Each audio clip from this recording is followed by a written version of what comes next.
order at 7:05 p.m. All rise for the pledge. I pledge allegiance to the flag of the United States of America and to the republic for which it stands, one nation, under God, indivisible, with liberty and justice for all. Could you have roll call, please? Okay. Pettijezic. Here. Shaw. Here. Lemieux. Here. Patterson. Here. And I'm here. Okay. Everybody look over tonight's agenda. You got any questions, concerns, comments, add-ins? Not? I'll make a motion that we approve the agenda as presented. I'll second. All those in favor? Aye. Here. Motion carries. Okay, we also have the meeting minutes from the September, which was our last gathering. So if everybody's had a chance to look those over, there are a couple of notations for corrections on there, so we'll make sure we word that one correctly. Need a motion? If everybody's ready? Ready? Yes, please. Motion to approve the minutes as amended for the regular meeting of September 15, 2025. Support. All those in favor? Aye. Aye. Everybody else? Motion carries. Yeah. I'm writing down this one. All right, so we'll give a short time for public comment. Anything you have to say that doesn't have anything to do with the rest of our agenda. If it doesn't have. We'll get to the rest of the Oh, stuff. okay. Yeah. I'm like, wait a minute, that threw me off. Go ahead. Brian Jarrett, 2364 Colonial. I know it's been hashed out in several other meetings, but I just want to reiterate that I, on behalf of the subdivision around Fritz property, strongly suggest that no changes to the master plan for that section of Armada be done. For the reasons we said before, you can look at the whole tape, I'm not gonna take up all night and say, repeat everything. But if we have to bring the neighborhood in again, we will. So I'm just speaking on behalf of them. If anything, the changes should be lesser than the 16 approved. Agreed. Okay. Anything else? All right, then we will move right into our sketch plan review for 74240 Burke Street, Quicken Stones. Who do we have here tonight? Okay. You wanna give us a little caption of what's going on? Well, yeah, sure. Give your name, please. My name is Lazar Carici, and I have a small company. It's a granite company. We do countertops and other different, areas where people need granite or quartz or other type of surfaces. We're planning to bring our little business over here in your township. And this building over here, it fits very well our needs, and I think it would be a great addition for the area. I don't know what else you might need to know. Do you use heavy duty trucks or just pickup trucks? Pick up transport? box trucks, like 14 footers. Okay. Yeah, small trucks. When you're cutting it, does it create a lot of dust? You have like a system that It's collects it? or- it's all water cut. It's all water cut, water jets. That's not healthy for us either, if we were cutting into that kind of dust. Right. So there is no much dust. Okay. Not Is all. that the building, your Right old here. building? Oh, okay. I thought there was something else. He didn't, Okay, all right, that's why I got confused. Yeah. Thank you. I think this will be nicer than what. I wasn't sure, because I remember something about catering. yeah. Food is nice too. I thought I was losing my mind. Anybody It's a got different anything building. I did have one quick question. So if I'm understanding the proposed use, this is countertops, like sinks, things like that? We do not fabricate sinks, no, it's just like in your kitchen, the countertops, Correct. make them granite or quartz or any other material that is being used nowadays. Now, the other locations that are similar to this, I noticed that if they have any mistakes or irregulars, they usually stack it outside. Is that something you'll be doing at your business? There will be remnant, we call them remnant pieces that can be used for smaller projects, such as somebody's vanity or, you know, a smaller area.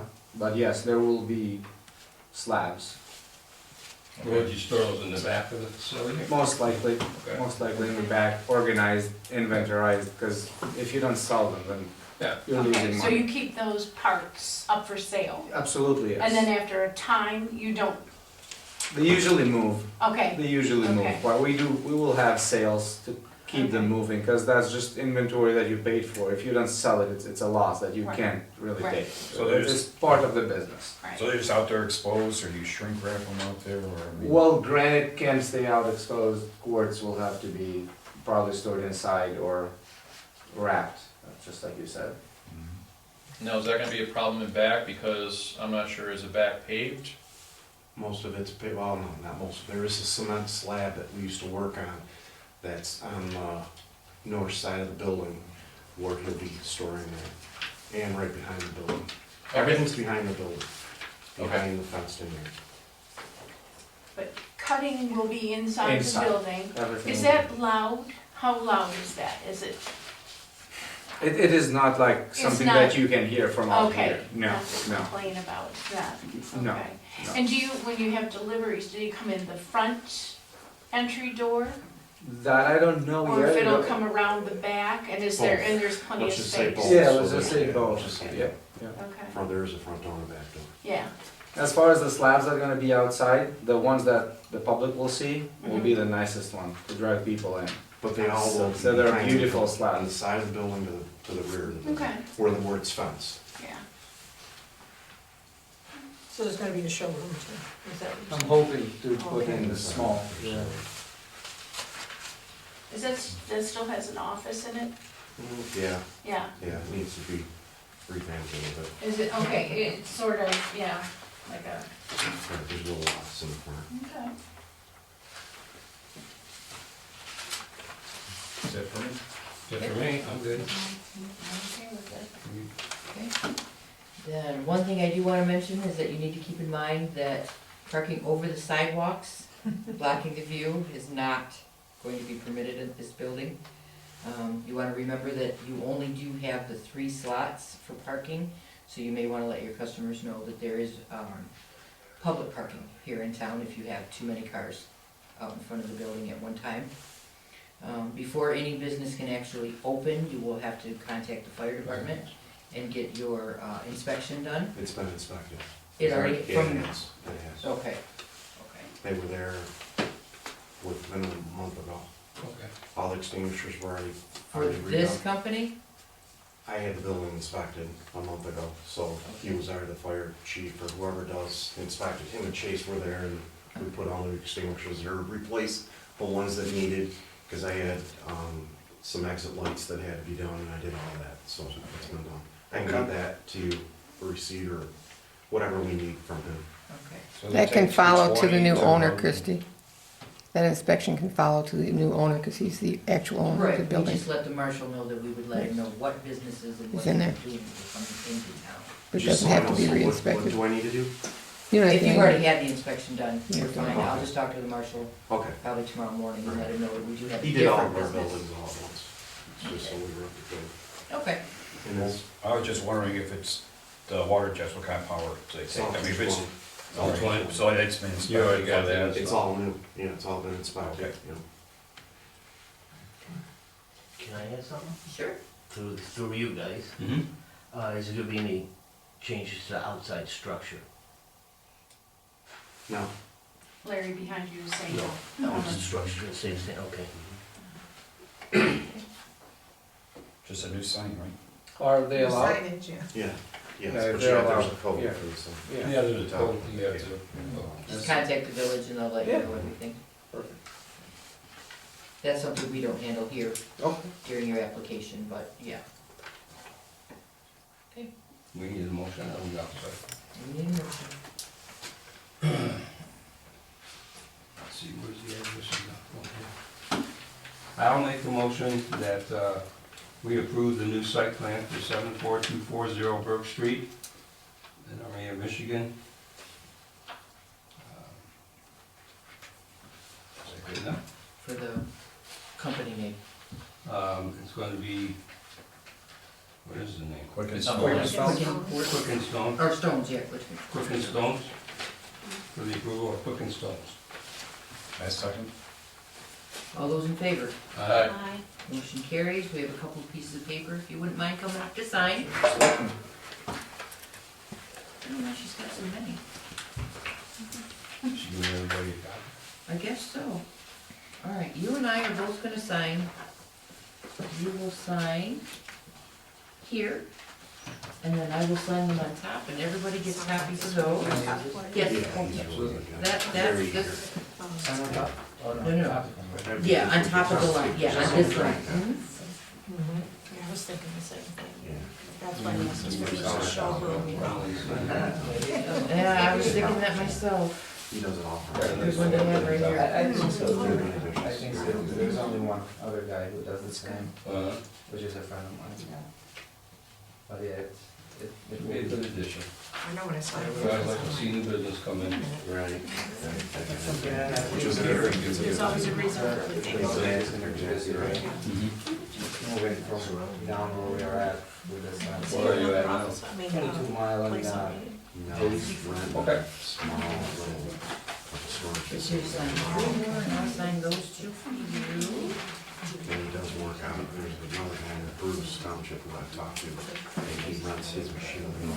He runs it at night, runs his machine, works all night, gets his stuff done with his, so the guy, so this is what So, Yeah. This might be Yes. 15. It'll be fine.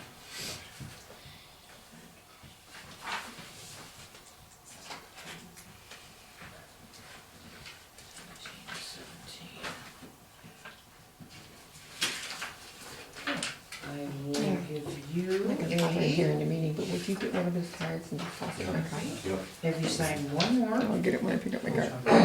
This one. Thank you. That copy's for you, so I don't think, I think you know your signature.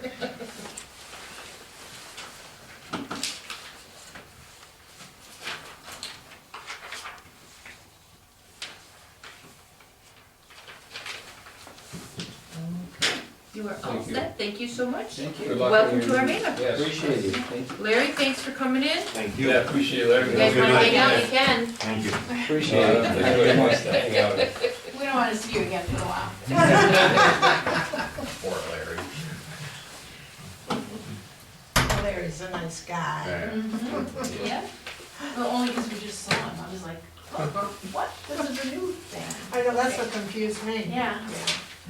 Okay, and let's see. And who seconded that one for you? Yeah. Okay. All right, so we are now on to the master plan review.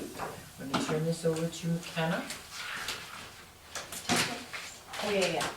So, we've got a couple of things we want to talk about today, and some things that we sent, to you guys.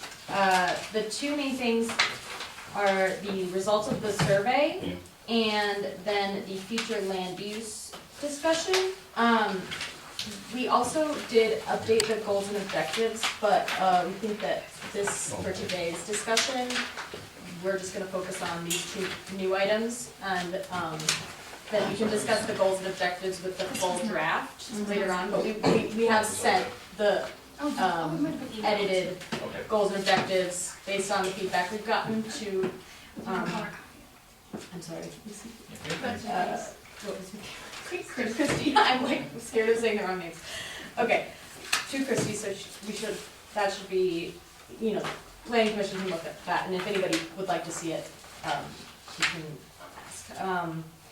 But so, again, first thing we're gonna do is discuss the results of the survey, and then we're gonna discuss the draft future land use plan, which is all in draft form, and we wanna discuss it and make adjustments to it.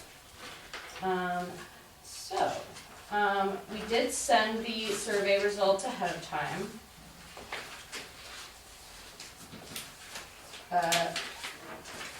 Yeah. Do you want to?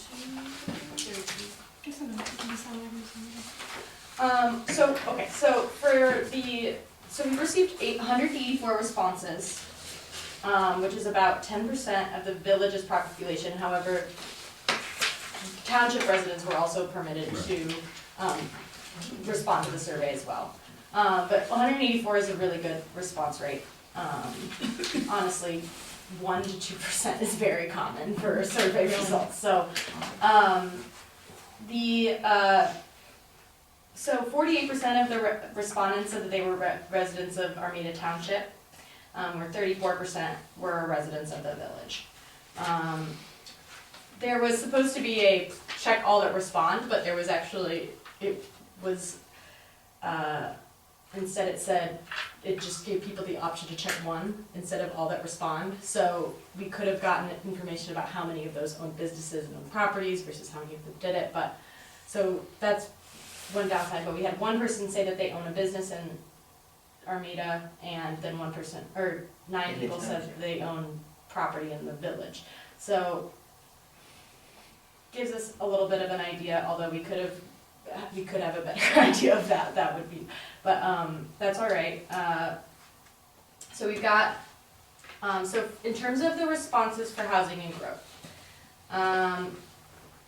64% of respondents said that they felt that strict regulations were needed to preserve the village character, and about 30% were in support of charting like a middle course between strict regulations and allowing really broad freedoms to property owners. So that means 95% of people are in favor of, at least in some degree, having regulations in place to keep the village's character relatively the same. Also 75% of respondents said that they supported restricting all new housing development. And in terms of the actual question,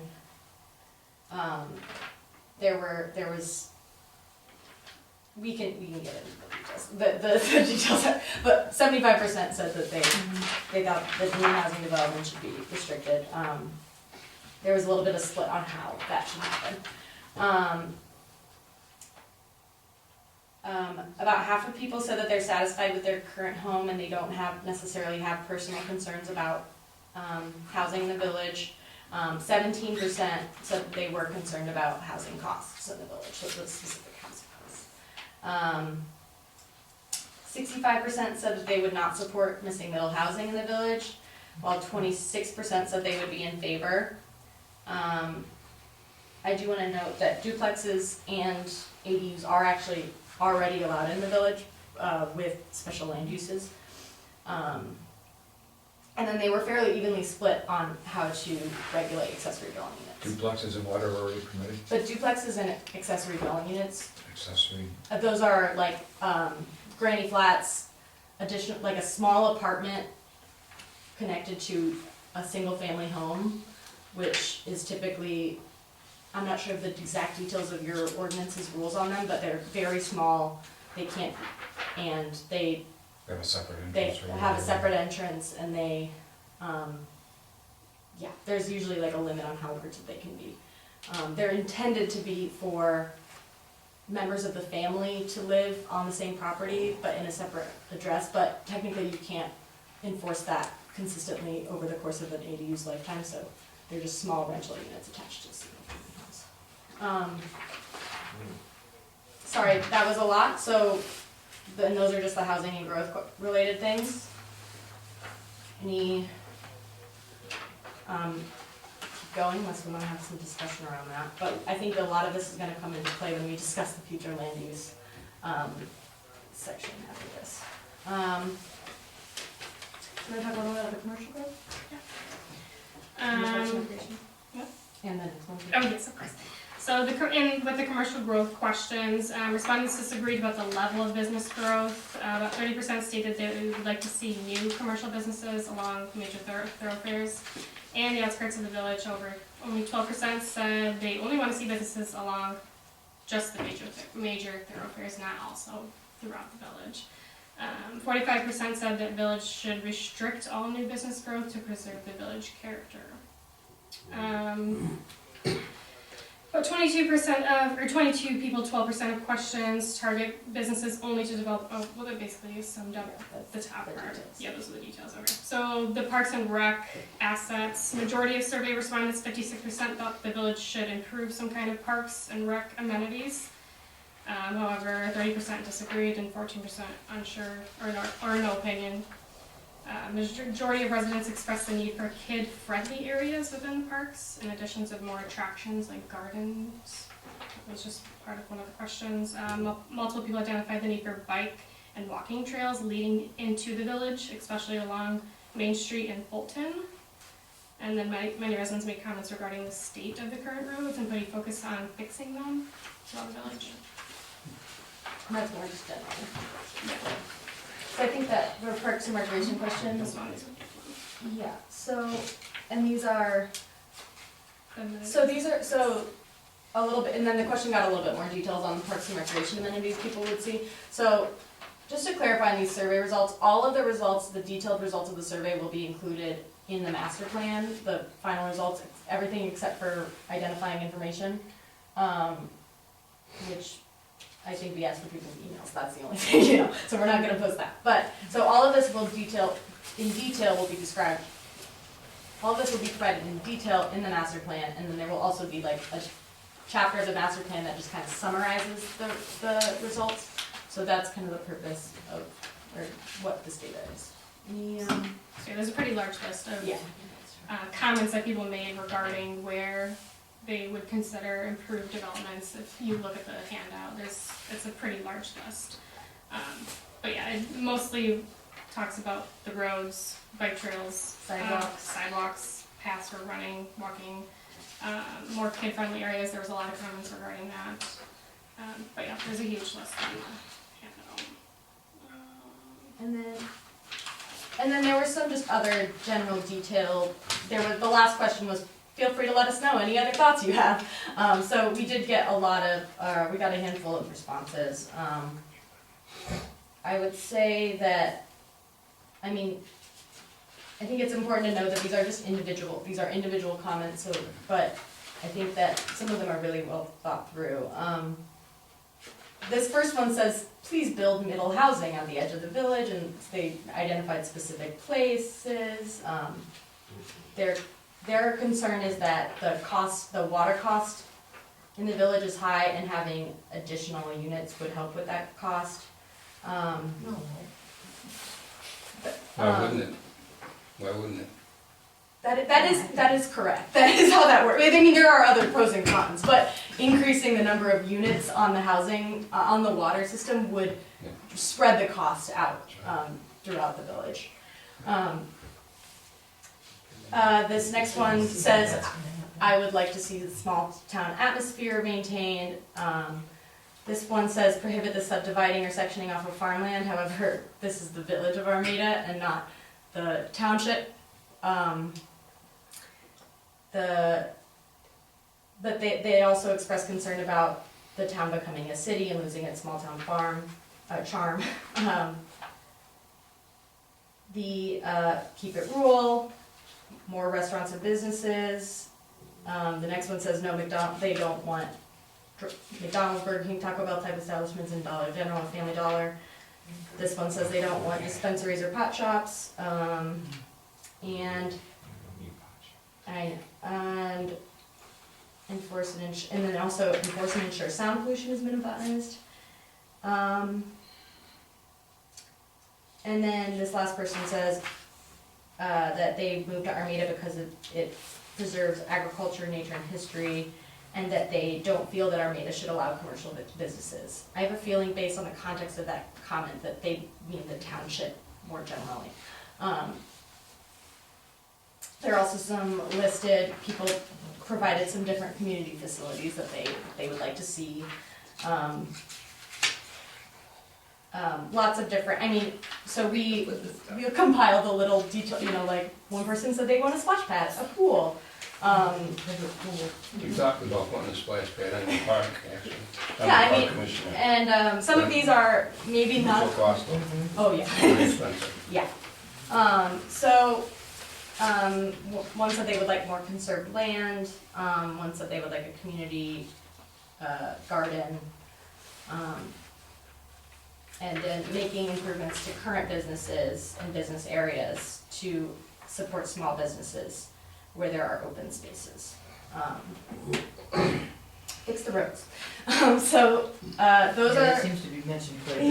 Yeah. So those are some of the responses that we got. What are we, any immediate responses from the planning commission or? I can speak on behalf of the parks, because I'm the park commissioner, and our budget for the parks is very minimal. There's not a whole heck of a lot of money in the village, so I got a playground, Build-A-Bear playground for the kids, and that was like 20,000 and change, and I was able to get a grant for that. So I'm very pleased that we were at least able to do that, because we just don't have the money. The parks does not get in, we don't get any kind of monies, you know, I asked for it, but it's not a high priority. Yeah, right. One of the things that we do in the master plan is provide funding sources that can be used just to have them in there. So it's like, oh, there are some things that people would like to see, but there's probably not room in the budget for it. These are like a few options that you could use to fill those gaps potentially, grant funds from X, Y, Z, and then we probably, for that specifically, we just list a few different grant funds that provide services for parks and recreation, so, even, so, yeah. I'm sorry, I don't know if I'm allowed to ask the question, but I just have a, when it comes to like the park, when people talk about like enhancing bike trails and things like that, how much is it a shared cost with the county? Like say someone suggested, you know, a trail going into the town, perhaps from Fulton or whatever. Yeah, Is there like a cost sharing with the county, or would that be all on the village? it really depends, so certainly with the Macomb Orchard Trail, I'm not sure what the exact, arrangement was, but there was certainly not, it's all on the village to pay for that, stuff. A lot of it is, sometimes it's just, does the village want to advocate for it? If the state comes and says, hey, there's a spot where we could connect this trail here, do you, or hey, the state is looking to put money towards trails. The village says, oh, we want to put money towards trails because people said that they want trails. So, or like we put in our master plan that we want trails. Leading into the town, you mean, Yeah. to come off of that? Yes. Because I think the county does the trail itself. Right. And now we're trying to, there's some among us on the council trying to find funding to connect that down to the township park. Yes. And so far there's been no. With the township, and the other key distinction is that the township roads are exclusively owned by the county. And then in the village, the roads are owned by the village. Right. Well, in their defense, the township already did their part. There was a sidewalk that was put in from center up to the park, that was done years ago. Right, So okay. right now, it's on the village to fill in To the do gaps. the rest. So, in that case, it can be just put on the village, like, there are some circumstances, so it really depends on the infrastructure, is what it is. There's also programs that the state has for helping, and the federal government has for helping with sidewalks. Safe routes to schools is a big one.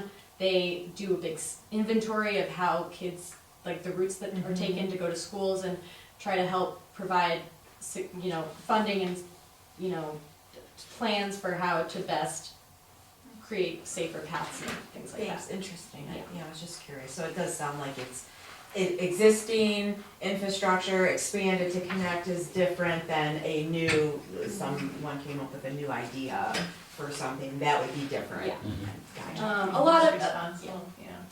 so in short, infrastructure in the village is often the responsibility of the village, but there are a lot of other funding sources and things and mechanisms to go along with that. Yeah. can always just get into the future levies. I think some of this will come up when we talk. I think so too. Okay, Where's Maz Park? I'm sorry? Okay, that's that lot. It's a lot right behind the Fritz Phase 3. And there's Oh. actually a sidewalk there that goes through that. Okay. It's been there, Toward cul-de-sac, Yeah, what's up okay. against. butts up Right, against, okay. And yeah. I don't think, is it a lot size, is it a building? No, it's bigger than the lot size, yes. I don't know that there's access actually. There is access to it. Well, But it's not a, yeah, it's not it's not been, the sidewalk goes there, but then it doesn't go into the park. right, No. but to, like, if somebody, I mean, if we buy that, what, to build a house back there, Yeah, it's we land, gotta they have to get a connect a special, road, they have yeah, to get a special. somehow. What was this park that you said? Maz, Moss M-A-A-S. It's, yeah, it's listed in one of Dorothy, the I think people's Dorothy Moss comments. Yeah, was a resident here years ago, and she they was, dedicated the park to her. she was the treasurer and Okay, had lots of kids. And who owns the property now? we The did, village. the village owns it. I don't think it's a full-size lot. I Garden at one time. don't think it's a full-size lot, that's why it got dedicated. What's It's that? in Fritz Phase 3. I don't think it's a if you- full-size lot. If you come in off of. That's what I don't, into the access, Broad is it Street two, and make a it's right like into our subdivision. 2 houses off Madison? Yeah, it's I don't know right if there's there. enough You just kinda to- that it would have to scroll come each off one that around it. It cul-de-sac. butts up to, Yeah, like she said, Torrey Street in the back. I think that's. If you look, Because if you take a walk right there and look, maybe you about can see it from halfway, the street. yeah, halfway down the Right there. street, the look on your right side is right there. Yeah, there's no That's map right. here. Go down It's there landlocked before by that hand, cul-de-sac. but it is, You can it see is, the 2 houses there. yes, path. that's And it's a just park. grassy back there. Yes, I You see it? Yeah. Okay. Oh, right there. I've seen that. 30 years ago, and we're Yeah. gonna do a garden, That's a park. probably not 30, Mike's It's stair. not used, and we talked about putting picnic tables in there, and Wagner and I talked about doing Vegetable something. garden, get a program with the school. Well, that's one of the And One of the the interest comments on the wasn't there. survey was someone I wants know. to determine I if would there's a wanna- need for Moss Park or sell it for property Right. as it's considered That's what I don't unused know for sure. or developed. Maybe we'll look on the Right. map, it might, So there that's- might be a better idea, but it's an odd shape. Just like, Yeah. I That's all we do, that's all. think I just kind of assumed it was somebody. I don't know if you would do that. Would you So say? you the end of, When you walk. see. Yeah, you can see that grassy area. You look like you can Cut through there? No, it's on the Yeah. Fritz Phase 3 side that you can cut. Off of Madison. Yes. Off of Madison. Off of Madison. Mike, can you point to it on the map right behind you? Yeah. No, I think you're correct, I think there is access to Torrey, Right there. It does. right by the fire hydrant. Here's Torrey, I'm confused. Right, here's Torrey, here's the end. and here's the end, here's the cul-de-sac, Right, and I think it's right here, I think this is the area right here, isn't it? so where's Madison now? No. It's not off Madison, it's off Jefferson. Jefferson, it's off of Oh, Jefferson. top of Jefferson. Jeff- Okay, not Madison. Yeah. So Jefferson is where? This one? Yes. Yeah, we're talking about Where's that President? Dorothy Moss property. Sorry. Yeah, I'm pretty sure, I know, I just meant Jefferson or I'm pretty sure Madison. that's it. One of the presidents. Right. Okay. House, yeah, it's out over the Yeah, easement even, yeah. that's why that's Which we live on there. a street that's on, And it after comes- President. One of them that's on the That's the Constitution room. is Franklin back there too. That's right, I'm gonna say, That's right. I said, Admiral because that's where we live, Yeah, right. no. And right, yeah, Oh, pardon. And I never did it. Is it, I'm not, And then this comes, this one. That it is, just comes that out. was, and what street is that? you know, I've seen people and kids and stuff walking Looks like through exactly what it's down that street by Torrey and coming out, I go, okay, they must live right here by You know, It's there's, 3 yards. it's on, Yeah. you know on Jefferson where they have that empty piece of property? Yeah, It's yeah. a village property now, I right? think that might be a little bit easier to Not- read. There's an empty piece of No. property, you can walk through So there. it's the village, but that's. I mean, it looks like maybe Part the of blue, the they were out of blue. I I'm didn't. gonna do this, and I'm gonna make that into a Promised a little lot of big stuff. house. Oh, yeah. Replace it. Walk cars. If it was donated to the village as a part, you know, you just take the property and Right. it's got, you know. Yeah, it was sold with Fritz to allow him to build. It is pretty. That was So, part of it, like a piece of land Right. left These are over random. for a green space. It's landlocked, so. Yeah, it's landlocked, It's I don't know. home locked, I guess you could say, residential homes all the way around it. Around it. Yeah, so care of it? The village, The resident. the village, The village yeah, they'll cut that. Oh. Do they cut the entrance too to go into the park? Well, yeah, I guess you could say. Well, there's a that. path in the cul-de-sac on Right. Torrey Street, and I don't know what is there, if they have Off gravel of down. Jefferson. There's No, nothing, but I'm it's just talking grass. about off Torrey Street. I know, because that's it's where I right- can't figure out what Right that is. behind, just well, you grass. see a little white line in between those two The houses. one house encroaches But onto I don't the know if actual there's easement. gravel over here. Thomas Well, I brought that up. But So I that think piece that is available through the it's easement probably off. called, So we whoever could take put that, a it's walk called back Moss there and Park. they can't say Well, anything more. It is a, AMAs. it is Okay, a well, anyway, I know, but I'm property just saying. owned by the village, which was donated for the purposes of doing a cul-de-sac, but I'm not sure if there is This any is speed space two restriction right or here. whatever That's to what it require is. it to be a park, Yeah, we you need have to to dig into it look. more. Yeah. Somebody. So I Is that don't- something you guys would do? I think Yeah, that probably. probably, we could help you guys figure that out at least, tell you where to You're, look. you're the park commissioner, I think it's you. Well, That's great. it's also- That's what I'm asking. How long have you been here? About 15 years. Yeah. Good, like, See, I uh, didn't No, know anything. I don't have a problem, Okay. delving I in. know I where don't that know empty what spot is, but I Yeah. thought somebody Yeah, just. and there's a path, a All right, well, walk path we're to getting go. away from that. Yeah, Alright. let's get to this Let's let future McKenna- land use. let her, So how, I didn't realize that was run the happening. meeting. Sorry. Interesting. No. I think it's good to, you know, understand the different comments, and it's, you know, relevant to say, you know, there's this parcel that was intended for one use that, and you've not really addressed that. So, at least the village is, you know, maintaining it for now, and we could definitely put something in there. It would typically be the Parks and Recreations Commission's responsibility to kind of flesh out what he would wanna do with that. Right. So, Check it out. we provided a kind of a long draft of the language that would be in the future land use section. I do not want to get into the nitty gritty of the little individual wording and the description. I want to get, you know, your feedback on that, on those descriptions, but I think that's not the best use of our time to read through, you know, each section. I want to talk about there's 4 of these future land use districts that I think are really key that we should, you know, dive into in more detail. So I want to talk about that. Just to start, I did bring some visual aids. However, I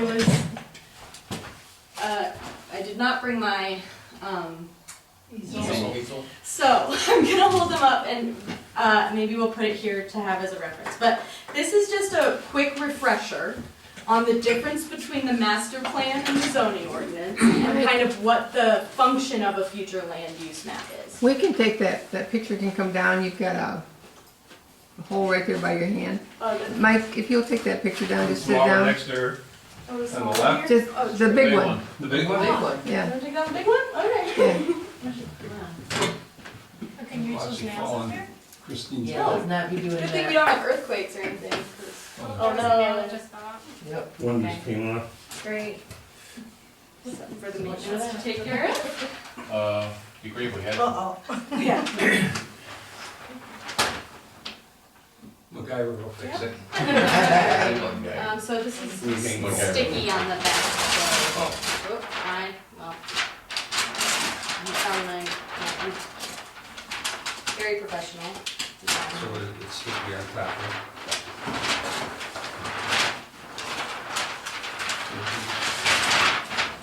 Second one, but we're not gonna do that yet. Okay. Just look through the glass of it. Yeah. Oh, yeah. Yeah. That would've- You know, hindsight's 20/20, right guys? Alright, so this is my quick and easy, we don't have a projector way of showing you guys the difference between the master plan and the zoning ordinance. So just as a quick, so the master plan, which we're working on now, is a policy guide for the village. The zoning ordinance is the law, it is the legal requirements for property in the village. The idea of the master plan, and specifically the future land use plan, is to guide the future. So it is kind of a plan for if future changes in the laws are going to take place, they should reflect what is in the future land use plan and what's on the future land use map. And then one more, the planning commission, who is the body that we're with today, their job is to recommend the master plan to the village board, and the village board then adopts it. But still, it is only policy for the village. These village council also then adopts actual changes to the zoning ordinance. That's just a refresher. Whenever we bring up the future land use, I like to just give people a quick reminder. We're not talking about the zoning map, we're talking about the future land use map. I brought a bunch of extra copies. This is a place to start. I also see that maybe you guys were having a blue, the colors on our future land use map are maybe a little bit more distinctive than that one there, so they're on the back of your packets. Oh, that one. Yeah, I just am seeing this one here, it's We very have it on the back. orange, but you've got them here, and then, I don't know if you wanna share those with folks. if folks wanna look at them, they can, but I wanna clarify that these are drafts, and you might not, based on your comment, you might not be thrilled about but we can always change and we can always adjust. So, we can add new districts, we could remove a district, we could create a new call-out special area to discuss, we can change, switch one to a different color. So that is kind of where we're working from. And then the idea is that in our future land use plan, we have the zoning matrix. So if someone wants to apply, say, I have a business that is in the red category. There are gonna be a list of zoning districts that I can then, that are reasonable for me to try to rezone that property to. So if I'm in the red district, I might, there's not a lot of zoning districts, so it's not very many, but if you were in the red, you might be eligible for the C1 district or the C2 district. If you're in the orange, you might be eligible for the RM, multiple family, or a PUD. So there's different kind of zoning districts that line up. So if something is currently zoned as residential, but it hasn't been used for residential in a really long time, and it's right next to some commercial uses, it might be, this is an example, it might be shown as red on here, and if someone wanted to apply to rezone that property, they would, it would say, okay, yeah, it looks like we were planning on that being commercial in the near future. But if someone says own a property in the middle of this yellow and they, don't have any other, it's all yellow around them, they say, I want to build an industrial facility. Like, that's not what this accommodates for on the map. There's no future land use plan for industrial. If someone wanted to do something that was slightly against the future land use map, like right on the edge, maybe they would have a better argument to come to the planning commission, but ultimately the planning commission has to decide to recommend rezonings, to recommend special land uses, all that. We'd have to annex if we were gonna do any of that to the township. Oh, well, no, I am only talking about land inside the, Of the village, but, Right, that's what I'm saying. yeah. We'd have to annex, if we wanted to expand, it'd have to be by annexation. No. Because we're landlocked. Right. No, I know. I'm just saying that if someone had property inside the village that was like maybe on the edge of a, I think I'm getting too into the weeds. Well, there is a spot, right where Main Street is on the map, where it says the name, and then there's these blue lines. And this says adaptive reuse opportunity. It's like behind the Main Street residences, Yeah. Geno's and So that is by the Crow Street. You current, see that little? yeah, so we can talk about that first. Yeah. That is those industrial building that They are. go back that far, they go back to the Crow Street residences. Yes, so Oh, okay. those are those big industrial buildings. Oh, yeah, yeah. That, Yeah, That- next door to gas station. yeah, so Right. that is surrounded as an adaptive reuse opportunity because we're aware that those buildings don't quite match the surrounding character of the community, so you don't want to necessarily require the exact same, you don't want to say, Duplicate it. duplicate, To keep it the same. But if this building were to remain here and not be demolished, there are it should be updated, improved the surroundings so that it at least better matches the surrounding character of the community.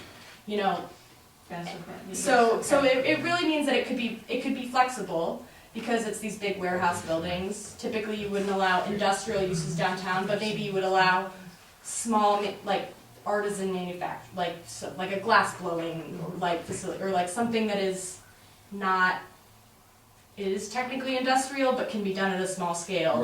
Right. Or you could allow maybe workshop, you know, you could allow something that's a little bit more unique there.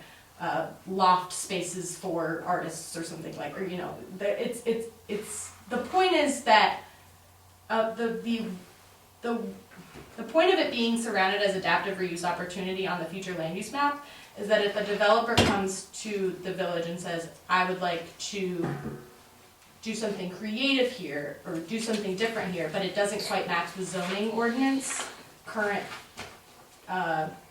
requirements, that there would be some flexibility to allow it to be with the district. And we haven't provided like a detailed description of what that should look like yet, but in the master plan we would say these are the types of things that would make sense for this adaptive reuse, like small manufacturing that doesn't have an intense impact, doesn't require a lot of parking, doesn't, you know. The granite shop, would that be an example? Or? I think that ideally, because it's a downtown use, it could be something that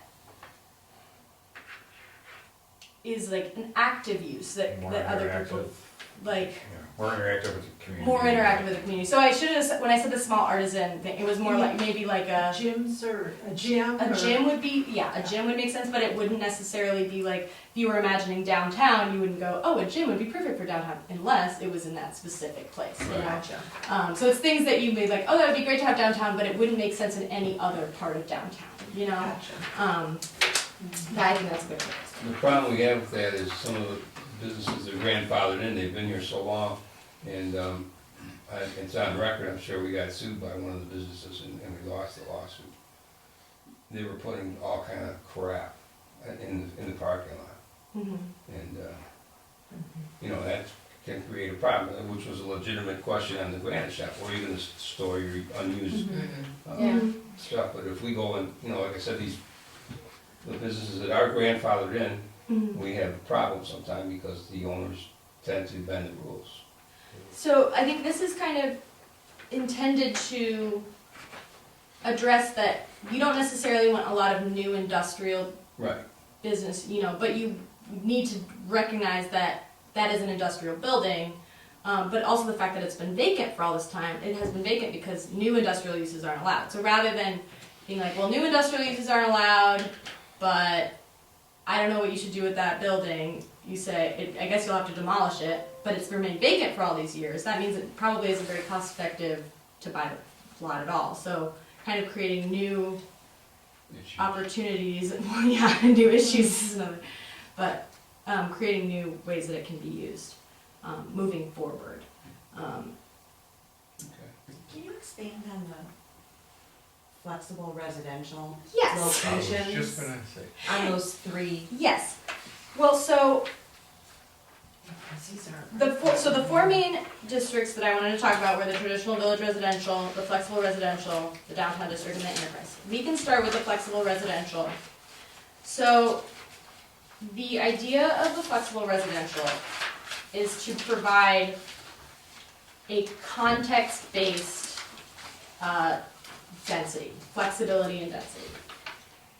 This was intended with the knowledge that there is someone who wants to develop the property and that there is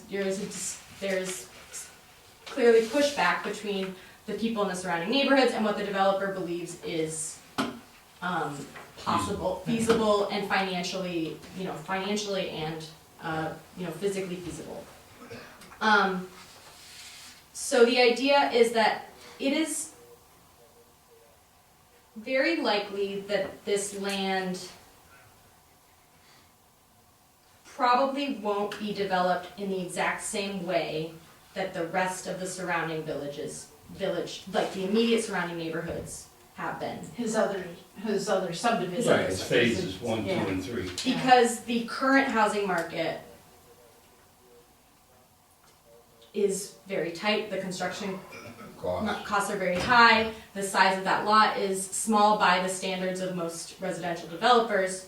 So the odds that a developer comes in and builds the exact scale, wants to build the exact scale that is already there is not very high. But at the same time, that does not mean that we want to allow whatever could be feasibly built there to be built there. So the flexible residential district is, and now what I think might make sense is we could just keep it as traditional village residential or kind of create like a flexible, like this area. No, I'm sorry. So there's differences between each of these areas. Like they're not all the same. So the idea is that the flexible residential is something that the developer needs to propose that they can provide a very high quality development. They need to show how it would benefit the community and how it would fit within the community, and then the planning commission would decide whether or not that can move forward and it can be rezoned. So if someone were to want to develop that as a, you know, planned unit, so, sorry, so what is it? What is it now? right now it is Undeveloped. zoned as traditional village residential. Okay, It is undeveloped, it is zoned as single family. okay. The future land use currently for the district, I'm not sure if it's, Multi-unit, I don't- single family. I don't I believe, don't think it is. I don't think it is, I think it is still single Yeah, family. yeah, I think it is. So, But in that, this orange one here, is that not where the retention pond is in there too, at the one end? yeah, So I so, mean, that's not really It's probably half that size. flexible.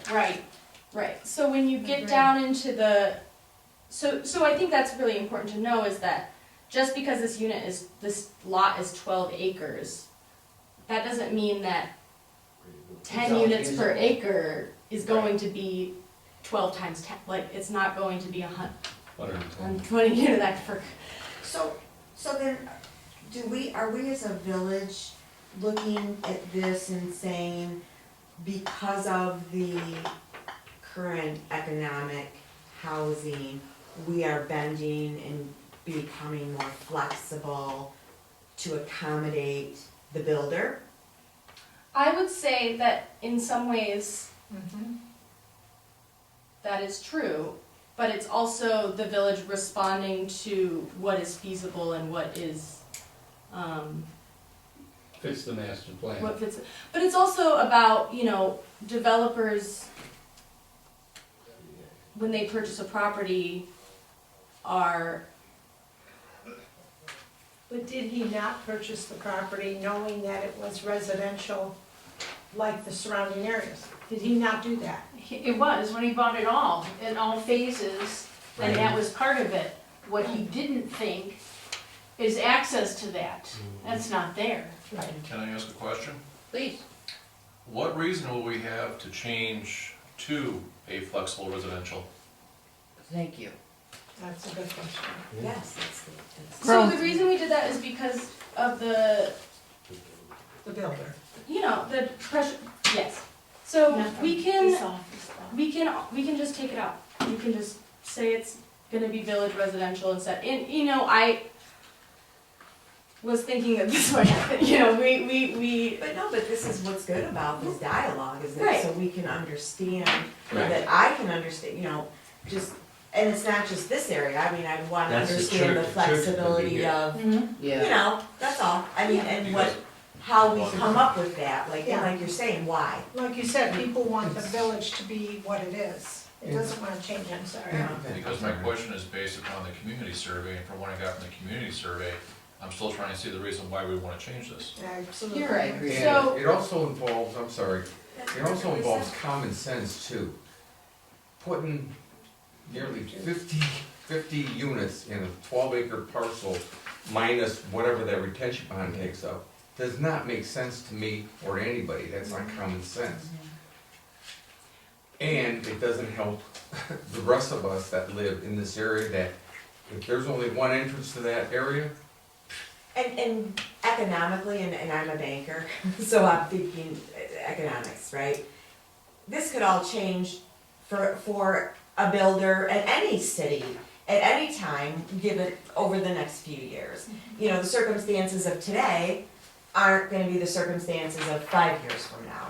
You know, and just as whatever decisions any builder would make as to why he didn't go deeper in from the get-go and build out, or, you know, he made That's what based I on the, figured. I'm sure, economic conditions Yeah. of that time. You know, and so putting him aside, of course, just from a perspective of us as a village changing to suit, One guy. Yeah. no, not just one guy, you know what I mean? Anybody. No, For you know, and economies are temporary, we all know that, right? Right. And our homes might be worth gazoo today, and then 5 years from now, we're going, darn, I that wish I happened. would've And it's sold. happened. And it's You know, and happened. it does, it's all has happened. cyclical, it's all, so his inability now, it may be hindered, but, you know, 10 years from now, right. it might make perfect sense to build 16 single-family homes with garages that are conducive to With- the yeah. neighborhood, Right. you know? Because he has a right to build, nobody's denying him that, right, you exactly. know, it's So, his right. But to change But the to plan change- because of him, no. To now be Leave it the way it is. flexible, Understood, and we're gonna flexibility, take it- yeah. And as long as the planning commission is, I think that yeah, seems to be I think that majority. seems to be the opinion. So I will also add, the other reason that we did this was simply the fact that when you have the village, and the village is about 95% single-family residential, even though yes, that is the vast majority of the residences in the village, and it will almost certainly continue to be that way, we do want to find some opportunities to allow for not single-family homes. Agreed. And when we were doing this, future land use map, there's very, very little developable land in the village, Okay. and so we indicated this would be a flexible residential with the idea that it wouldn't necessarily be. But don't most villages face that though, I mean, They do, but I would also say that a lot of the villages land. see problems caused by that. And so let's talk about the other two areas that we have as Yeah. flexible residential, Yes. and kind of why Yeah. why I think that it is important to have that. And I also will get into the description for the village residential areas as well. So in terms of the flexible residential, that is supposed to accommodate, 95% of the village is residential, or single-family residential. And because 95% of the village is single-family residential, and there's very little land in the village that can even be developed, the big issue that does put the village up against is that you have no vacancy. So if someone wants to have their grandchildren, or their adult child move to the village, someone has to move out for that to happen. If someone wants their, if someone wants to move, Move back home if after someone wants to move back home college or after something. I college, get it, yeah. if you want to have a handful of new families coming in every once in a while, which most villages do rely on having, some in and outflow of people, there's nowhere for people to go. And specifically, folks who are aging out of their homes, don't have anywhere to go, people who can't afford their homes anymore, or they would like to downsize to a smaller home, they have to leave. And so the idea is to provide a little bit of flexibility and options to ensure that the village is supporting a balanced economy, is supporting a balanced population, is able to have a little bit more flexibility. So we want to provide some ways for that to happen at an incremental scale, The flexible residential is actually dedicated to places where that would happen a little bit higher concentration. You know, you'd have a development that is, you know, probably dedicated to maybe some single family, but also duplexes and attached housing, condos, something like that, which is very common and can be done at a scale that fits in the village fabric if the village requires it to. But if you just say, oh, you need 5 acres and you can put a multifamily building there, and you're gonna get a multifamily building on a lot with not necessarily connected to anything. But if you say, hey, you could also build bungalow courts where you put homes really close together, but then there's a lot of land around it. Or you could do rows of connected condos. That just provides more flexibility for developers to attract a little bit of, you know, diverse housing types in those specific areas. So just because she's saying it's flexible, doesn't mean that we're automatically allowing a Right. ridiculous amount of building on the Density, property. yeah. We still have ordinances that have to be met. We Right. still have public that need to be spoken to and voted on Right. what's going on. So just because it says flexible, doesn't automatically mean that we're going to just allow anything to happen on it. So why just take the word flexible out of there? The way they have it worded in here, flexible is allowing us to put in different types of residential. She has flexible residential as described as multifamily residential or the planned unit developments. So it gives you an opportunity to put in more than just single family homes. Which That's, would be, I think, if you look at these other 2 locations, more feasible for flexibility and make more sense from a community impact Right, standpoint especially than where they want, changing within right, the subdivision that has been residential right. forever. Like the, Especially like if the it's a church large property, scale. they Yeah. could have easily done that there, and there's a lot more acreage back there, right, so. You know. when did Fritz start coming back to develop this land? How long ago did he start back with About planning? 5 years. See, 5 years. and no. How This has many- been going 5 on. years. Oh, I This know. isn't like yeah. we So- said Okay. today. But I think that this now opens us up Yeah. collectively to much more What by about- going, okay, now it's flexible. It's called Well, a retention or you know, detention pond. Now we're opening up the argument to what he No, thinks I don't know if they're- flexibility You can is, do to whatever. what we you want. think flexibility, what you So- think flexibility Okay, is. so that's For something that, you know, building probably about single 4 or family 5 doesn't acres hinder then? him. He may not like the, Yeah. I mean, we can't control his cost basis, the profit No, that he's gonna make or not make off Oh, of. they'll make- That Don't shouldn't worry about be it. our consideration. Right. Our consideration should be, why are we changing this and impacting the lives of everybody else living But we- within that single but we're family? not.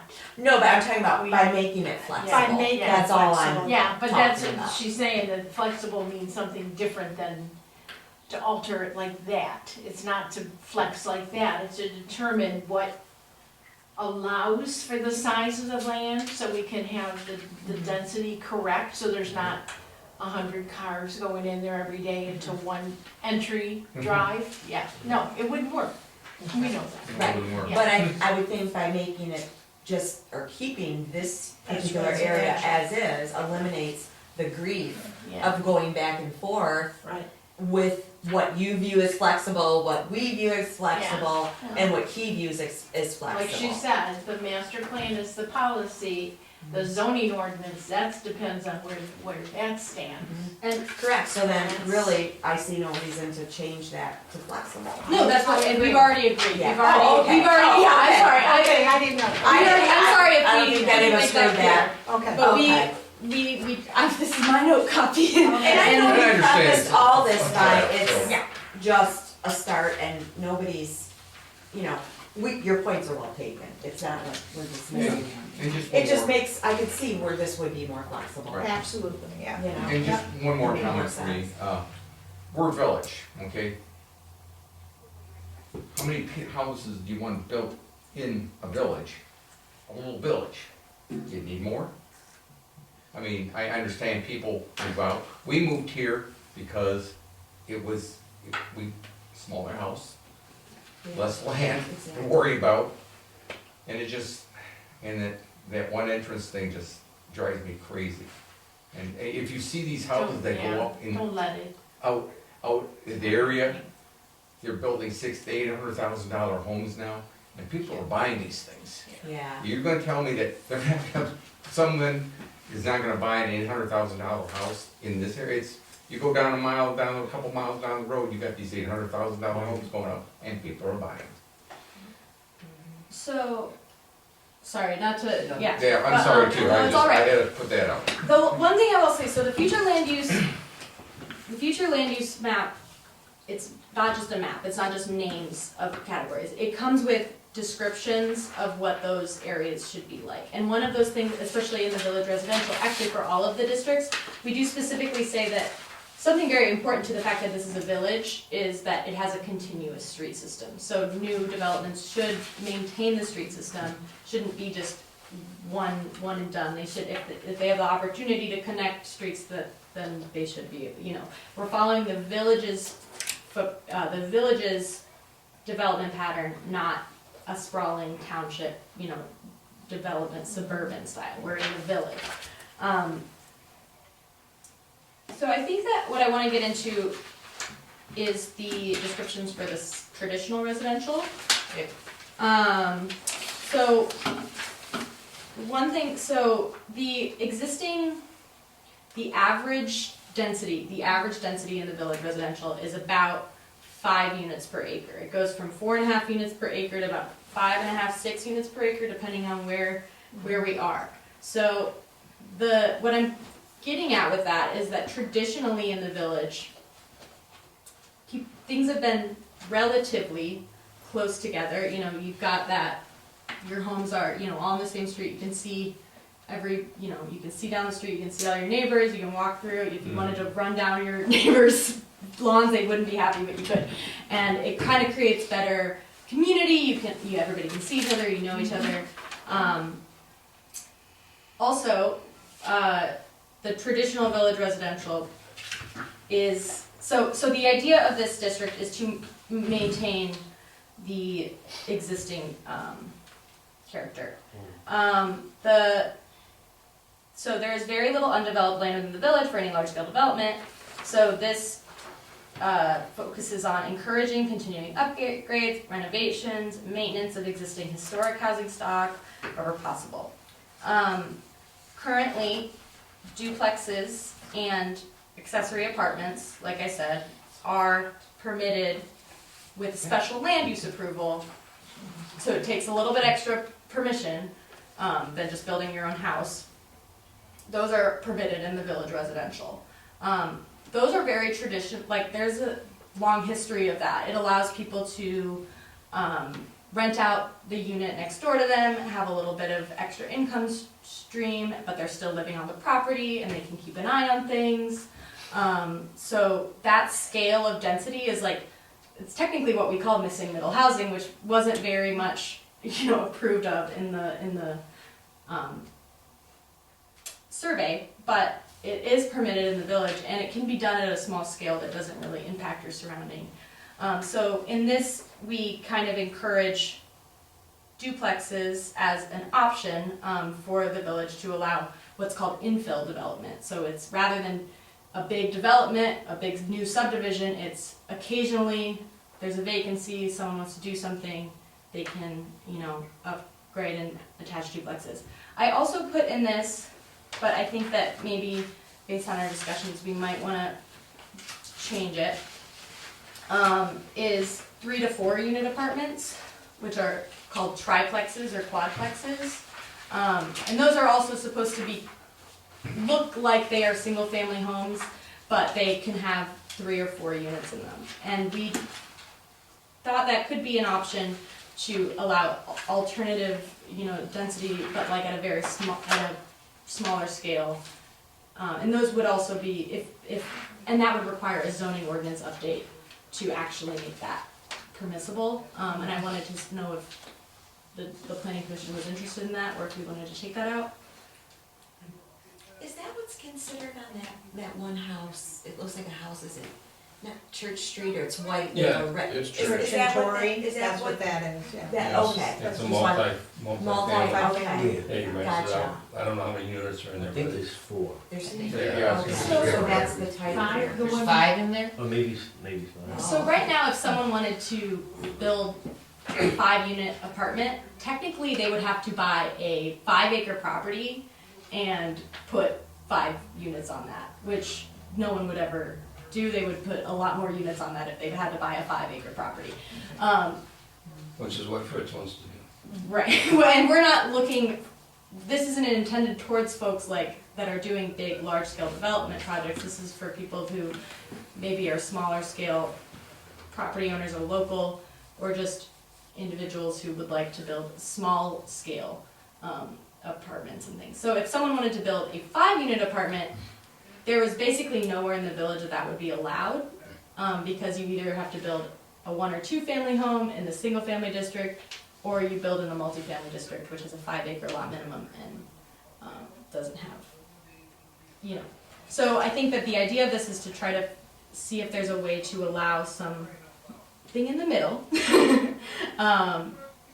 However, there wasn't a ton of support for that on the I would not but- support it. Okay. We're gonna take it out. I think that the village, honestly, I just, yeah. You add in just to see, you know? One family, one house. Well, so duplexes are allowed, but But we wanted multiple units like you have, 3, 4, that's hard, yeah. that's, I would not, The ones that we have are accepted because they've been there for years. Right. But other than that, I don't think we, Well, your land use, your zoning ordinance, Yeah, that's it does say, if you go down to duplex, there's an S next to it in the residential district. yeah. So if someone wanted, and then there are, not only is it, you need to come to the village, to the planning commission to get approval, there's specific additional rules attached to duplexes. So I think they need to be designed so that they look like single-family homes, as in like, they're not really obviously 2 units and you've got a garage on either side. I don't know the details of all of your duplex regulations, but that's kind of the idea. So right now duplexes are fine, they're not super common, they're not, you know, there's only a handful, you don't usually notice when they pop up because they're just, or you should notice when they pop up in the planning commission, but yeah. there's a duplex on Fair Street. Yeah. Oh, yeah, there is. Yeah, there is one. There's Charlie Clark's, there's, Around the block. Charlie Clark's is not technically it's duplex. never been taken away from the multiple housing in town. Right, but it hasn't been used for that since Charlie's mother passed. Just because she passed, and It's still zoned duplex, right? Yeah, It's there's grandfathered. it's in. still On used, both sides. yeah. Grandfathered Josephine in. Spears' house, Next to the one. Well, so what I would Around say, the block, there's a duplex on Prospect. Is that what you're? Oh, have I got the wrong street? I think you did. With the porches. It's that Yeah. one. That's the only one I can That, think yeah, cause as you come around the curve, the street name of. Yeah, changes. changes. Yeah, It's on Prospect, you're right. yeah. how many's in Josephine Okay, Spears? okay, No, we're- yeah, that's I'm it. over. I'm Three? where- 2, Just 2, upstairs and downstairs? but it's not actually, they're not separated. It's all one house. 2 kitchens, 2 There's baths. 2 entrances though. Yeah. On that house, it doesn't necessarily have to be an opposite, it's just another way into the house. 'Cause it was a The family, particular house she's talking about. a family So, built it, so it was yeah. for her Yeah, cause there were children to some stay that with her. has the one front door and then you go in, and then Left there's, right. yeah, Yeah. I've seen those, Yeah. yeah, I've seen those. and I will, so the future land use is specifically not for I know you guys know this, but it's not for grandfathered and things, but it is based on the idea that there are grandfathered in duplexes, and we used to allow duplexes more freely than we do now. Then there was kind of a turn against duplexes because they are often rentals. But Too many there- cars. there is a demand for some rentals, and I think that it's reasonable to say that there should be some options for that. But with Why that would being Sir said, there River- are, there's what, two on, apartment, there's the one that we just talked about, that's a 5-unit. Right. Then now we've discovered, what, two, whether they're grandfathered or not. On Fulton. We have homes that are for rent. You know, so for a small village, There's a lot. once you start really looking at it, it doesn't And sound like we don't have home, Apartments options is Different, different. yeah. for people. Different levels of, Oh, Yeah. On the west side.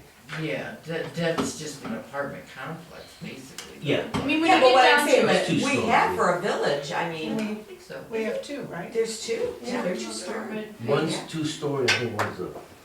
When No, they're they're all both- two they're stories. both They're both two Oh, No, they're stories. both 2-story. Yeah. Two stories. But it's a smaller. They sit back, you scale. don't even see Way them. back. Right. but my point is, as a village, when you talk about having that diversity, which is important, we have it for such a small area. No, and you You do, know? and so this is really, and honestly, I don't think with the traditional village residential, we're really proposing any.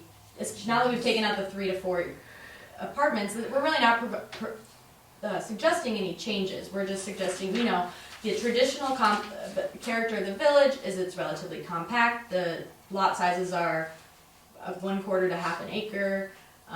The setbacks should be relatively the same across the street. Street trees are important, sidewalks are important. The way that a village, and I think that would help with if someone were to want to develop this parcel here, which is future land use, traditional residential, that they would need to, it should be Conform to developed. It should be, now that is policy, and there are different ways that the village can enforce that policy. And they have some of those strategies already in place. So the idea of this is just to say, okay, so the village residential area, relatively compact, allows up to duplexes and accessory apartments with special permission, and, and it also talks about how home occupations are permitted, how home daycares are permitted, but large ones require special use, and the types of other things that can be in a residential area, like public, like churches and parks also are appropriate in the area. So that is the traditional village residential. I think I'm gonna cut out some of these things about, we're definitely gonna cut out some of these mentions of higher density uses. And we can discuss like the details of how we edit these write-ups as well. Something you need to think about, we talk about that we're just crammed right into this little village. We have a lot of undeveloped property that has this village is zoned and land uses are as they are now, don't necessarily have to change to try to accommodate more people on smaller pieces of property. Dedicate the undeveloped property over in the southwest corner. Oh, southwest, oh, okay, over here. Yeah. There is a lot I here. think that there is an opportunity to do that. We, a couple of them, we decided to leave out because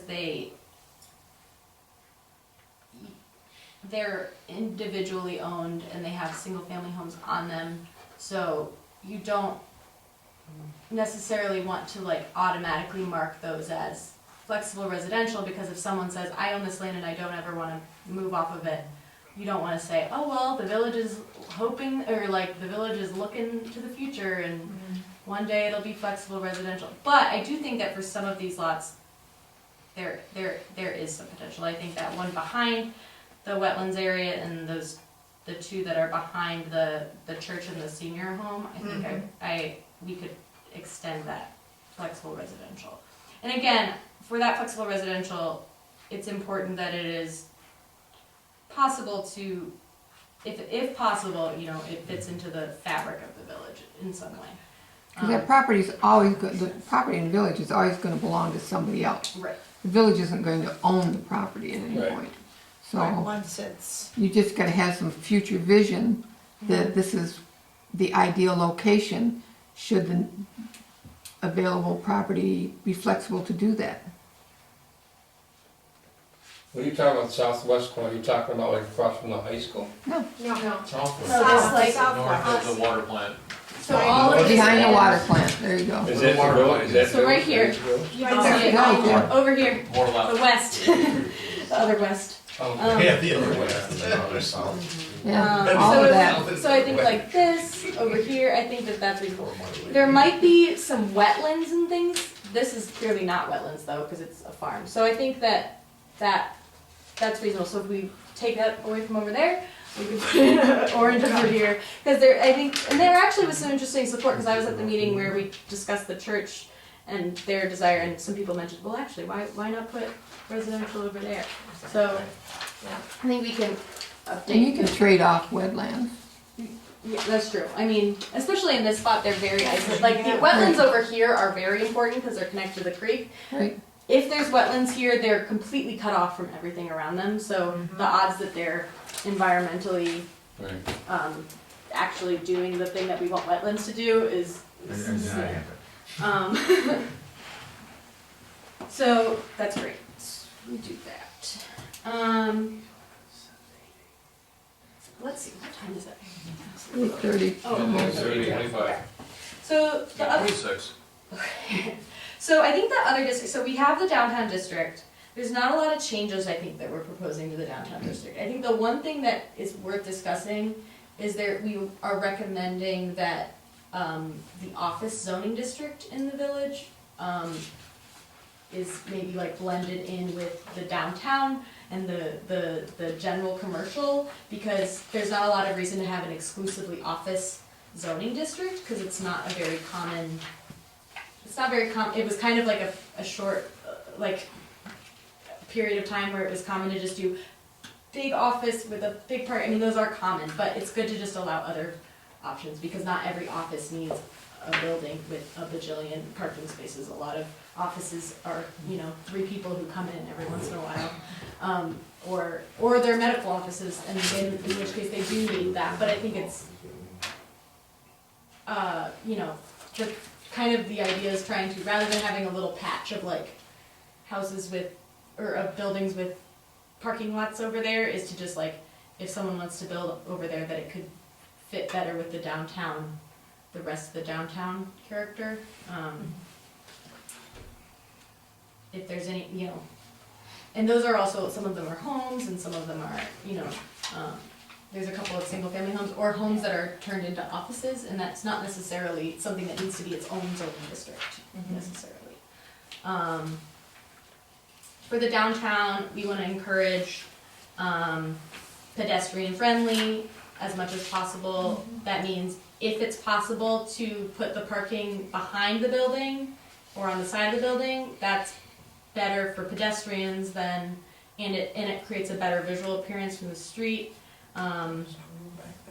If it's, the idea is maybe you have, since there's public parking options elsewhere, that there can be some flexibility with the amount of parking that's required for a new use. So if there's, I wanna put a use in here that might technically require more parking spaces, but the public parking's over there and this business over here doesn't use parking during the day, and that, so it recommends that you have some flexibility with parking, even though parking is really important in the downtown. We have a Well, parking think about problem, we have that. an issue. Parking behind the buildings on Main is not an option. Right, correct. But this also includes that spot, aren't there, I think there maybe are some options in this corner over here, on the Fulton side of things. There is a municipal parking lot Right, in the northwest corner, yeah. Yeah. it's Okay. already there. Well, and then, I think the other idea is that you don't want an entire property to be required to be taken up by parking, so. If we need it. But you do, okay. Yeah, we need the parking, but the problem is, again, we're landlocked and there's no parking available. We've had the businesses, and again, I represent the council. We've had businesses come here and they came to numerous meetings and just kept banging their hands on the table and saying, we want more parking. Where are we gonna put, there's They nowhere to create, go. well, they did, Well, we, they created it and they painted more on the Right. streets. People will go to a mall and park a half a mile away from that mall door, and yet they come to, and they don't wanna walk 2 blocks. right. And then we've got plenty of parking. So I think that trying to strike a balance and saying that, okay, well, there's street parking on Main Street, that people can, you know, Yeah. park on Main Street, so we don't necessarily need to have dedicated parking spots for each business. Right. It does recommend shared parking. We can adjust the note about the front parking areas, but I think that I don't think that it's a good idea to, you know, encourage people to say, I don't know, say one of those nice those nice historic buildings burned down or something, that it was demolished, like something horrible happened, and it was no longer there. What do you want to see? Ideally, we want something similar in style that is towards the front of the street and matches that, you know, That happened that here, build. I mean, we had a At fire, one corner, right? yeah, a big So, fire accident. so the idea is, Several, actually. Yeah, if, you know, if something happens to a lot, you know, can it be built back the way that we want it to be built back, the traditional village historic character? And that's kind of what this is intended to, but also if someone wants to, you know, just occupy a space that, you know, they wanna put a new business into a space that they don't need to like completely adjust their entire. I'm sorry, I started to lose my train of thought there, if I'm being honest. You need to be Okay. flexible with it, because you can't always say, we're gonna try and gear everything to have parking at the sides or in the back. Right. You just approved one tonight that's, if he put all of his parking in the back, he's got nowhere to work with his business. Right. So it's gotta be almost on a case-to-case Right. review, And a But- lot of and them in not the all back, can- there's no parking. right? Right. But that's why I said whenever possible, right? If you've got a lot where you don't need to put the cars in front of the business, you should avoid putting cars in front of the business. So that was one of those things that I added as that's a pedestrian But friendly you're not element. talking about in downtown. Yeah, she is. Well, I am, so, That's not gonna change. okay. I agree. I'm I sorry. agree. So that might have been a case of me using a list of things that are pedestrian friendly in general in villages, but that doesn't really apply Yeah, in we Armada, can't, so I'm sorry. we just can't. But I think that the really key thing is you've got a pedestrian friendly environment, compact arrangement of land uses, encourage comfortable pedestrian movement along local streets, and establishes a distinct community character. I'm gonna cross off this wherever possible parking should be located behind. This says that parking availability is a concern, but it should be balanced to minimize unnecessary expanses of parking lots that will serve no other use. So we wanna be thinking about the context of, does this building have parking within half, I think it's a quarter-mile radius that kind of mimics that, you know, if you're in a mall, would you walk that distance? Okay, now if you're in a neighborhood, can you walk the same distance? Also in terms of land uses. In downtown, I think what's less important than the type, well, in downtown, I think we really care about what buildings look like, more so than, rather than like what uses they're for, right? If you can fit a store into this downtown storefront, then you can build, you know, have a retail facility. Whereas if we were out on the like south part of the village, you know, we would be saying, okay, industrial and commercial uses, those are what are permitted. But if we're in the downtown, it's like, I'm sorry. I'm losing my train of thought, and I just want to make sure I'm explaining this correctly. I'm bouncing around. Land uses. Land uses. So the other thing is that in the downtown, we're suggesting a wide range of land uses. So as long as you can fit in the business, you can fit in the space, there's parking somewhere that can be shared or that is nearby or that can be provided on the lot, you can have that land use. So it's retail, it's offices, it's apartments. Those specifically on the second floor, because the ground floor should be oriented to the street, it should be for, you know, people to see what's going on inside. I think we actually have that in the ordinance books. Yeah, so- It has to be so- the upper floor. Right, it has to be the upper floor. So again, honestly, this downtown district is kind of matching what is in your zoning ordinance already.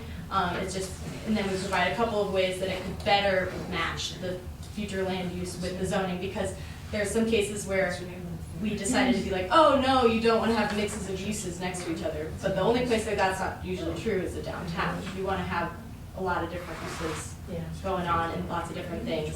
The one exception to that is industrial uses, which we talked about with the adaptive reuse, shouldn't be recommended downtown unless they can be done at a very small scale or in something that is more active, like a, what are they called? Just like a DIY, this, like, there's a name for it where you can like come and, you know, Like a makerspace. maker spaces, that's what I was trying to think about. Maker spaces, things that are more active, that could make sense, but industrial uses, manufacturing, things like that are not appropriate in the downtown, obviously.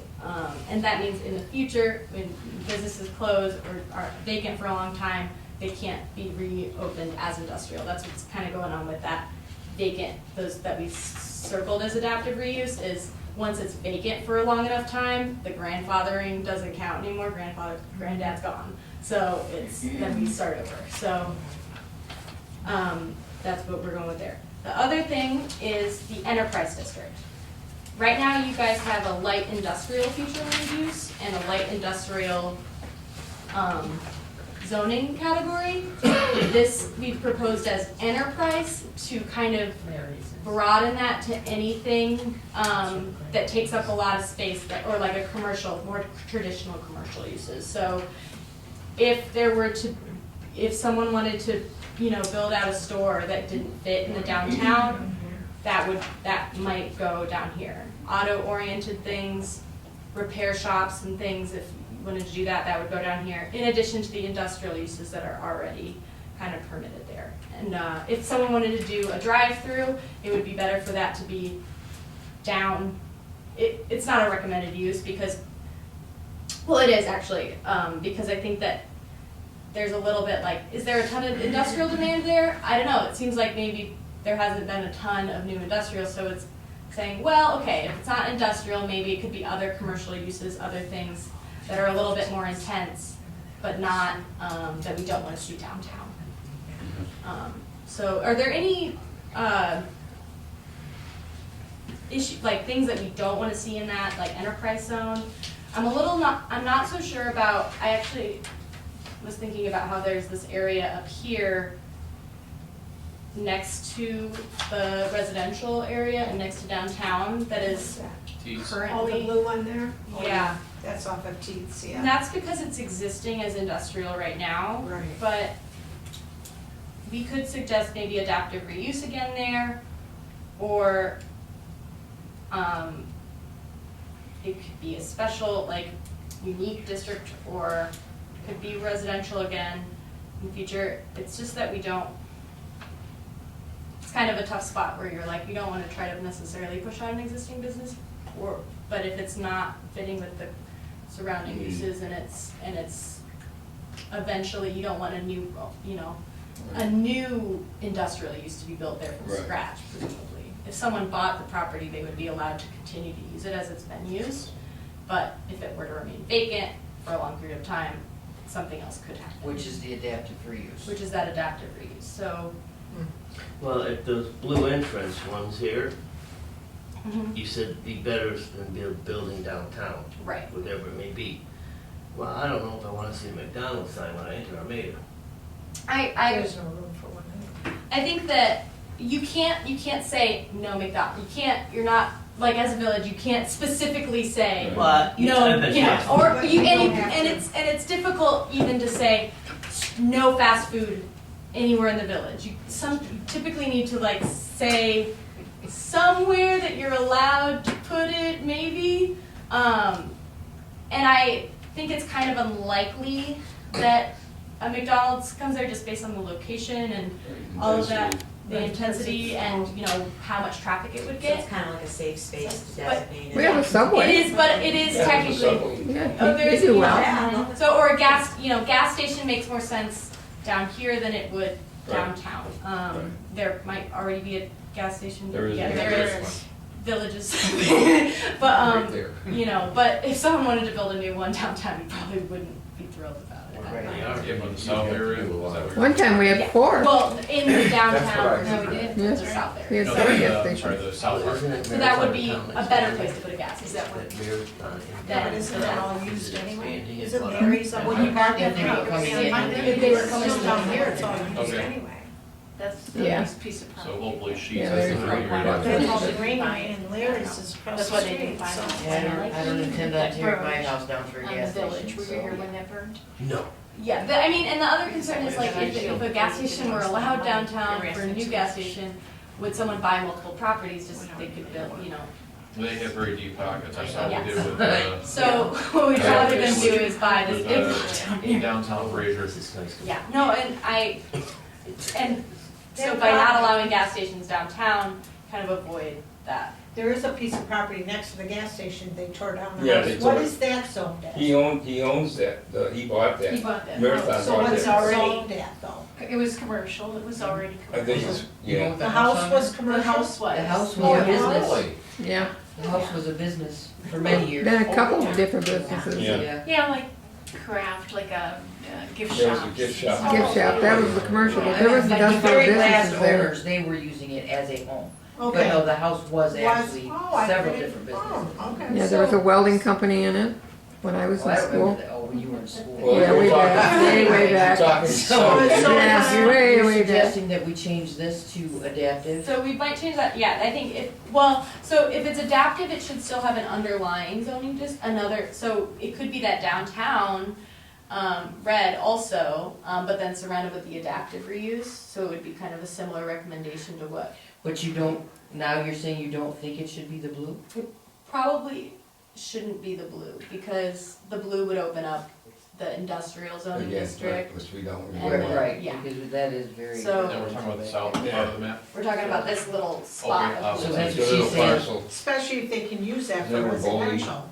Yeah. That's where Boldy's at and I think so. Pat are at. So I mean, the question would be, Main and. should the Cheese? underlying, No. it can be surrounded by adaptive reuse, but No. what should Main that and underlying Cheese is down there feature where that- be? Downtown adaptive There's reuse. like a big factory down there on the dead end. There is. I think downtown I think allows it was for flexibility, sale. because if it's already It commercial still is. property. Oh, I it's got still- you, I know what you're talking about. Probably You Yeah, go right down to the Which dead one is end. that? commercial. Right, it's right there. The one on Big, East. it goes Right. way back Oh, yeah, there. on Teets. Right. So that's what It's for she's saying, sale. if we left it on blue, somebody Change bought it. that property, Change they to would actually, residential. well, yeah, they would actually be, they could be allowed to Change put it to gas residential. stations or something in there, so yeah, she's Yeah. saying, That's a good idea. change it to like the downtown district or Mhm. into Or residential. residential. Residential. But then it has to have the blue adaptive reuse around it, so that we can look at what actually fits in that area. Mhm. Yeah. It being an industrial, would there be like ground contamination from whatever they, It's Well, possible. they would be required, and they would always be required to remediate. Yeah, they have to anything remediate like that. Yeah. So it's Yeah. not just because we put it as residential and future land use doesn't they'd mean. have to be okay to build. I don't know what the current zoning is of those properties, but, We can They're find we it. can find industrial. out. And- It is industrial, I believe so. Where did that go? We don't have that anymore, haven't had it forever. The little map, it was right here? Oh, the little one? I don't know, I didn't see it. But I do think she's right with industrial right now. Right. So, I mean, technically, if someone bought that property and wanted to do something in it, they could build something that's it's still industrially zoned, so, but if they wanted to do something new with it, and it's not a very large industrial property, it's not very common for Right. industrial to be built that small scale anymore, so I think we can still say, you know, Do downtown we have a map? is ideal, or, Yeah, what are you looking for exactly? In the old book, What that property is currently zoned. where's the, is that the old one? Yeah, Okay, so what is that peak in your area right there? hold on. oh, it's gray. It's gray, so Yeah. it's industrial right now. Oh, okay, down here is this one. Oh, wait, Yeah. no, that's the existing land use. Right, that's what we were looking Yeah, at that's right what now, we're looking what at, it was the zoned as existing. right now. Right. So it is industrial, did you say? That's, sorry, that's not the zoning map, it's the existing land use map. So that's just what the land is right now, that's not the zoning. That's what you're looking for, correct? Is this what you're looking for, zoning 2024? Yes. Yes. And it's Yeah. purple. It's, yeah, it's purple, it's So you're looking for industrial. that? Light industrial. Hold on. I know this one. So, So, and you think it would be better used as part of the downtown district zoning? I think that it's It's a little a ways weird spot. I was gonna say, it's a little ways away. It is a little ways away from downtown, that and would then be- the only way to connect it to downtown would be to like cross the creek or to go all the way around. Well, why not residential? So residential or Makes sense. flexible residential might make sense there. How much property are we Um, talking over there? it's- Just, you know, Probably, 5 acres? yeah, maybe a little over 5. Well, that's a lot when again, we're landlocked in the village, we don't have much property left. So, So it sounds like that traditional or flexible. flexible resident? I Flexible say, I resident? think the flexible is the one that sounds the best in that blue area. Right, correct. But then she's gonna put it into the adaptive reuse. I don't have to put opportunity. it into the adaptive reuse also. If I it's mean, flexible, if I it's, guess not. you know, I mean, it could, that's kind of like, do we wanna, that might not be as, cause, you know, adaptive reuse makes a lot of sense for things that can be turned into I commercial, see. but less so for, it's a little bit more tricky when it could be residential, so. Okay. I doubt anybody's gonna turn that warehouse into a residence, and I don't know if we want them to do that, so yeah, flexible residential, but not adaptive reuse. That guy right there? But again, it's, yes, and if somebody wanted to, you know, if somebody bought the property, they could still develop it as industrial because it's zoned industrial. But if someone came along and wanted to do something else, it would be, say like, oh, look, if you wanna build flexible residential, that'd be better than the industrial right there, so, you know. So, okay, so we had bounced around a lot, I understand. I think just because of the time and everything, you just want to general, if there's any questions that you guys have, Let's- but I, Yeah, right there. give us. Well, we got a couple more items to go through here. What do we have? We got a lot, and I've taken a lot. Let's see, well, we've done we're calling this the master plan review as well as the Yeah. future land use map. So I guess we've done both of those. Do we have anything from the public this evening that you'd like to Thank add? you. Thank you. Oh, we enjoyed that you were here to kind of help go. Yes. Yeah, it's nice to have some interaction. Yes. Thank you for that. Yeah. If you wanna get on the board, Future plan. Yeah, commission absolutely. people, sure. Yeah, planning commission is appointed, you don't have to run. that's right. There you go, man. There we go. Do you guys have anything else you want to cover tonight? No, I don't think so. Okay. This is great. Oh, Thank so you you're guys, good? I'm glad we had a Thank you. good conversation. All right, so then, next item is the reports. The only thing I have for reports is that Becky did let us know as an FYI that the church has purchased all 3 properties. Oh, So they it does did. belong to them now.